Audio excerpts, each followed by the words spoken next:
अस्सलाम वालेकुम। आप देख रहे हैं होराइजन न्यूज़ HD। खबर शामिल करते हैं साहिवाल से।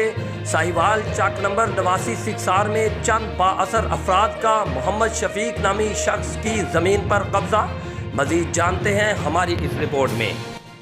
जी, हम इस वक्त मौजूद हैं चाक नंबर 89 सिक्सार में। मेरे साथ मौजूद है मोहम्मद शफीक। उनका क्या मसला है उनसे जानते हैं उन्हीं की ज़बान।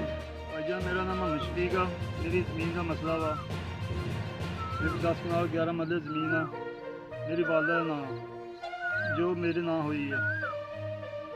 ते मैं थां थां से गया, बंदे को गया, मेरा मसला नहीं सेट हुआ। ना मेरी को सुनता हुआ ना को हो रही। मैं DC साहब को भी गया, AC साहब को भी गया, ते तहसीलदार साहब को भी गया, ते पिंड के मोतबर बंदे को भी गया। तो मेरा मसला नहीं हल हो रहा जी। मैं गरीब आदमी हाँ। मैं रिक्शा चला के गुजारा करता हूँ। बच्चे मेरे अपने छोटे छोटे बच्चे पालता हूँ। मेहरबानी मेरी दाद रखी। अच्छा, आपका मसला क्या है?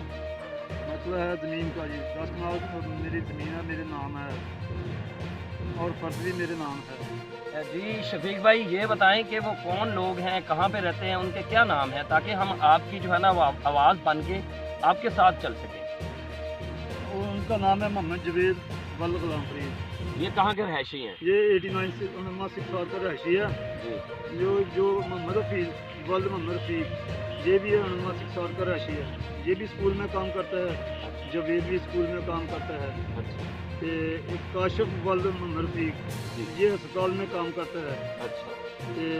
जड़ा चौथा वा मोहम्मद अनीस वल्द गुलाम फरीद, वो वोकेशनल कॉलेज में है। अच्छा जी, वो भी काम करता है, सरकारी मुलाजिम। अच्छा, आप इनके पास गए हैं बातचीत करने के लिए, ये क्या कहते हैं कि आपकी ज़मीन नहीं है या फिर हमने देनी नहीं है, क्या ये कहते हैं कि हमने नहीं देनी, जो होता जाके कर लो, असी नहीं देनी। ठीक हो गया जी। नाज़रीन, हमसे बात कर रहे थे मोहम्मद शफीक, जिन्होंने हमें बताया कि उनकी ज़मीन है चक नंबर 89 सिक्सार में, और उन्होंने नाम भी मेंशन कर दिए कि इन लोगों ने कब्ज़ा किया है। मेरी अपील है कि ये फ़र्द देखें, इनके नाम पे है, शफीक के नाम पे, फ़र्द नाम पे होने के बावजूद, ये देखें इनके नाम पे होने के बावजूद जो है वो इस पर कब्ज़ा किया हुआ है कब्ज़ा माफिया ने। तो मेरी अपील है कि DC साहब आप तवज्जो दें, इस मज़दूर बंदे की जो है ना आवाज़ बने, और उसके अलावा जो है ना वो आवाज़ बनने के साथ साथ इनको इनका जायज़ हक़ दिलाएं, ताकि जो है ना ये इज़्ज़त ज़िंदगी गुजार सकें और अपने बाल बच्चों को उनका हक़ दिला सकें।